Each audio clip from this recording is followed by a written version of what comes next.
ಆತ್ಮೀಯ ವೀಕ್ಷಕರೇ, ನೀವು ನೋಡ್ತಾ ಇದ್ದೀರಿ ಸಾಗರದ ಹೃದಯ ಭಾಗದಲ್ಲಿರ್ತಕ್ಕಂಥ ಅಂಬೇಡ್ಕರ್ ಸಭಾಭವನ. ಈ ಸಭಾಭವನ 2019ರಲ್ಲಿ ಲೋಕಾರ್ಪಣೆಗೊಂಡಿದೆ.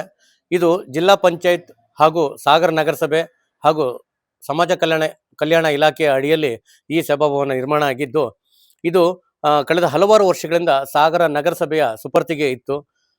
ಈಗ ಕಳೆದ ಒಂದು 4-5 ತಿಂಗಳಿಂದ ಮತ್ತೆ ಸಮಾಜ ಕಲ್ಯಾಣ ಇಲಾಖೆಗೆ ಅದು ವಶಕ್ಕೆ ಹೋಗಿದೆ. ಆದರೆ ಇಲ್ಲಿ ಅಲ್ಲೊಂದು ಇಲ್ಲೊಂದು ಆಗೊಂದು ಈಗೊಂದು ಮದುವೆ ಅಥವಾ ಇನ್ನಿತರ ಸಭೆಗಳು ಇಲ್ಲಿ ನಡೀತಾ ಇದೆ. ಆದರೆ ಯಾವುದೇ ರೀತಿಯ ಇಲ್ಲಿ ನೀಟಾಗಿ ಅಥವಾ ಇಲ್ಲಿ ಶುಚಿಯಾಗಿ ಈ ಸಭಾಭವನ ಆಗಿಲ್ಲ. ಇಲ್ಲಿ ನೋಡ್ತಾ ಇರ್ಬೋದು ನೀವು, ಇಲ್ಲಿ ಎಷ್ಟು ಕಸದ ರಾಶಿ ಇದೆ, ಎಷ್ಟು ಇಲ್ಲಿ ರಾತ್ರಿ ಆದ ತಕ್ಷಣ ಇಲ್ಲಿ ಪೋಖರಿಗಳ ಕಾಟ ಎಷ್ಟಿದೆ ಅಂತೇಳಿ ಇಲ್ಲಿಯ ಒಂದು ಸ್ಥಿತಿಯನ್ನ ನೋಡಿದಾಗ ನಿಮ್ಗೆ ಗೊತ್ತಾಗುತ್ತೆ. ಇಲ್ಲಿ ಬಾಗಿಲು ಯಾವ ರೀತಿ ಇದೆ, ಇಲ್ಲೆಲ್ಲ ನಿಮ್ಗೆ ಇದು ಎಷ್ಟು ಗಲೀಜಾಗಿದೆ ಅಂತ ಗೊತ್ತಾಗುತ್ತೆ. ಸಾಗರದ ಹೃದಯ ಭಾಗದಲ್ಲಿರ್ತಕ್ಕಂಥ ಗಾಂಧಿನಗರದ ಅಯ್ಯಪ್ಪ ಸ್ವಾಮಿ ಸಮೀಪದಲ್ಲೇ ಇರ್ತಕ್ಕಂಥ ವಿಶಾಲವಾಗಿರ್ತಕ್ಕಂಥ ಒಂದು 2,000-3 ಸಾವಿರ ಜನ ಇಲ್ಲಿ ಕುತ್ಕೊಳ್ತಕ್ಕಂಥ ಒಂದು ವ್ಯವಸ್ಥೆ ಇರ್ತಕ್ಕಂಥ ಒಂದು ಸಭಾಭವನ ಇದಾಗಿದೆ.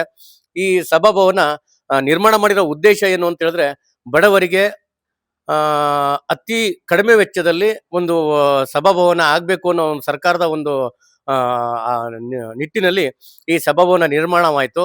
ಆದ್ರೆ ಇದು ಬಡವರಿಗೆ ಸಿಗುವಲ್ಲಿ ಬಹಳ ವಿಳಂಬವಾಗ್ತಾ ಇದೆ. ಇಲ್ಲಿ ಯಾರೇ ಬಂದು ಕಾರ್ಯಕ್ರಮ ಮಾಡಿದ್ರೆ ಫಸ್ಟ್ ಇದನ್ನೆಲ್ಲ ಹೊರಗಡೆಯಿಂದ ಕ್ಲೀನ್ ಮಾಡ್ಕೊಬೇಕು. ಇಲ್ಲಿಯ ಒಂದು ಸ್ಥಿತಿಗತಿಗಳನ್ನ ನೋಡಿದಾಗ ಮನಸ್ಸಿಗೆ ಬೇಜಾರಾಗ್ತದೆ.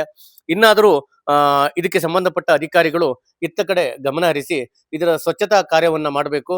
ಈ ಅಂಬೇಡ್ಕರ್ ಭವನವನ್ನ ಯಾವ ಉದ್ದೇಶದಿಂದ ನಿರ್ಮಾಣ ಮಾಡಿದರೆ ಆ ಉದ್ದೇಶ ಈಡೇರಬೇಕು ಅನ್ನೋದು ಸುದ್ದಿ ಸಹ್ಯಾದ್ರಿ ಪತ್ರಿಕಾ ಬಳಗದ ಆಶಯವಾಗಿದೆ.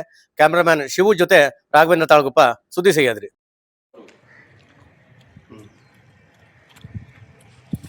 ಬಾಟ್ಲು ಡೋರು ಓಪನ್ ಆಗಿರೋದು, ಮೇಲ್ಗಡೆ ಡೋರು ಎಣ್ಣೆ,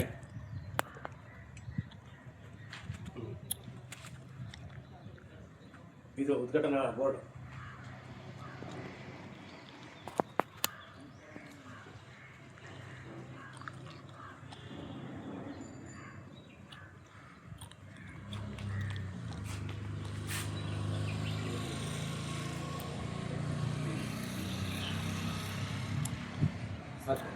ಶೂ ಇಲ್ಲ, ಸ್ಟಾಪ್ ಮಾಡೋದು ನಿಮಿಷ.